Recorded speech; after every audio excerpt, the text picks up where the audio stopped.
नमस्कार अभ्यर्थियों, आप सभी का ऑनलाइन एग्जाम गुरुकुल में एक बार फिर स्वागत है। यदि आपने हमारा चैनल अब तक सब्सक्राइब नहीं किया है तो कृपया इसको सब्सक्राइब कर लीजिए। यदि आपको हमारे वीडियो पसंद आ रहे हैं तो इसे लाइक कर दीजिए, इसे शेयर कर दीजिए और यदि आपको अपनी कोई बात हम तक पहुंचानी है तो कृपया कमेंट में हमें बताइए।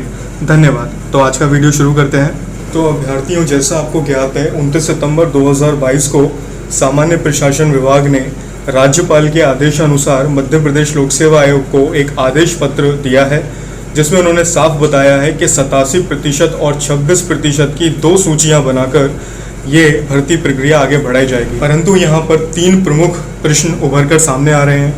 पहला, कि क्या सभी का मेंस होगा 2019 परीक्षा का या कोई एडिशनल मेंस होगा। दूसरा प्रश्न, कि ये 26% की जो एक प्रावधिक सूची बनेगी ओबीसी और जनरल कैटेगरी के लिए, इन अभ्यर्थियों का क्या होगा।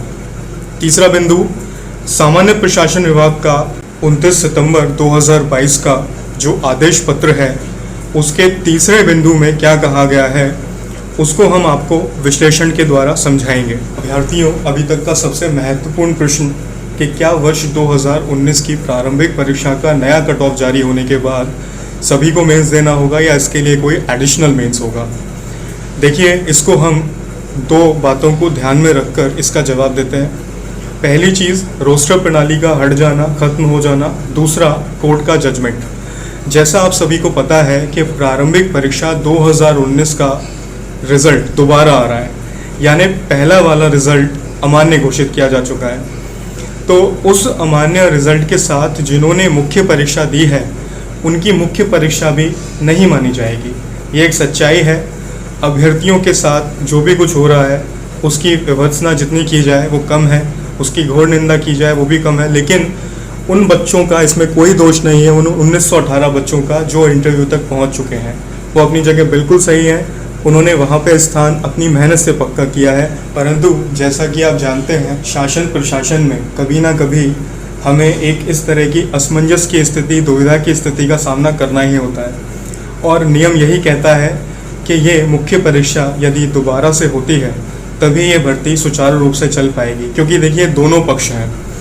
1918 इंटरव्यू के लिए तैयार बच्चे अपनी जगह सही हैं और जो बच्चे प्रारंभिक परीक्षा भी पास कर मुख्य परीक्षा नहीं दे पाए वो भी अपनी जगह सही है। बाकी अंत में हम आपसे यही कहना चाहते हैं कि ये मुख्य परीक्षा हमारे अनुसार लगभग सभी की होने जा रही है। तो अभ्यर्थियों, दूसरा प्रश्न कि ये 26% प्रावधिक सूची किस प्रकार बनेगी और इन अभ्यर्थियों का क्या होगा। जैसा कि आप जानते हैं कि 87% जो लिस्ट बनेगी उसमें SC, ST, EWS, OBC और जनरल कैटेगरी के जो भी अभ्यर्थी शामिल होंगे उन्हें नियुक्तियां दे दी जाएंगी और उनकी नियुक्तियां प्रावधिक नहीं होंगी। परंतु जो 26% की सूची बनेगी जिसमें क्रमशः 13% OBC और जनरल को दिया जाएगा और कोर्ट का जजमेंट आने के बाद जो भी जजमेंट आता है उसके बाद ये तय होगा कि 13% सामान्य वर्ग के अभ्यर्थियों को पूरी प्रक्रिया क्रॉस करने के बाद, यानी जब वो इंटरव्यू भी दे देंगे, सिलेक्ट भी हो जाएंगे, अगर उसके बाद जजमेंट आता है तो उनको वहाँ से हटा दिया जाएगा। और यदि OBC आरक्षण 14% रहता है तो OBC के 13% ये जो अभ्यर्थी हैं जिनका सिलेक्शन हो चुका होगा उन्हें हटा दिया जाएगा। तो देखिए, बात वही आ रही है, कहीं पर 1918 अभ्यर्थियों का इंटरव्यू में नुकसान हो रहा है तो कहीं पर फिर बाद में वो 13% अभ्यर्थी, चाहे वो जनरल से हो या OBC से, जो भी इंटरव्यू देके अपना चयन प्राप्त कर लेंगे वो उनका प्रावधिक चयन होगा। यानी समस्या वही है फिर कि हाथी तो निकल गया लेकिन उसकी पूंछ रह गई।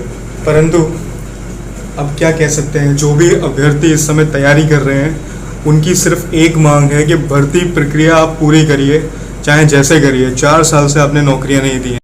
अभ्यर्थियों, आज के इस वीडियो का अंतिम बिंदु, सामान्य प्रशासन विभाग ने कल जो पत्र PSC को लिखा है उसमें तीसरा बिंदु अध्ययन कीजिए। इसमें क्या लिखा हुआ है देखें। प्रारंभिक परीक्षा में चयनित प्रावधिक अभ्यर्थी परीक्षा के अगले प्रत्येक चरण यानी मुख्य परीक्षा, साक्षात्कार में प्रावधिक रूप से ही सम्मिलित होंगे। माननीय न्यायालय के अंतिम निर्णय आने के उपरांत वह अपने संबंधित वर्ग OBC या अनरिजर्व्ड में रोके गए 13% पद के विरुद्ध ही चयनित होंगे ना कि पूर्व में घोषित हो चुके 87% पद के विरुद्ध। यानी आप समझ पा रहे होंगे कि क्या कह रहे हैं। उनका कहना है कि यदि कोई भी अभ्यर्थी इस 26% प्राविधिक सूची में यदि चयनित होता है तो वो 87% वाली सूची में नहीं जाएगा, वो अपनी 26% सूची में रहेगा। यानी अगर वो प्रारंभिक परीक्षा में अपनी जो भी उसकी रिजर्व कैटेगरी है या वो अनरिजर्व कैटेगरी में चयनित हुआ है और मुख्य परीक्षा में वो मेरिटोरियस बेस पर उसको पास करता है, यानी वो 26% की प्राविधिक सूची अलग ही चलेगी, वो 87% में वो लोग सम्मिलित नहीं हो पाएंगे। और जब माननीय हाईकोर्ट का निर्णय आएगा तो कोई भी एक वर्ग या वो अनारक्षित हो या आरक्षित हो 13% बच्चे हटा दिए जाएंगे। तो उम्मीद करते हैं कि आपको आज के इस वीडियो में अपने सभी प्रश्नों का जवाब मिल गया होगा। आने वाले कुछ दिनों में स्थिति और स्पष्ट हो जाएगी। बाकी यदि आपको अभी भी कुछ डाउट हो तो कमेंट में लिख के हमें ज़रूर बताइएगा। हम पूरी कोशिश करेंगे कि आपको उसका सटीक जवाब दे सकें। धन्यवाद।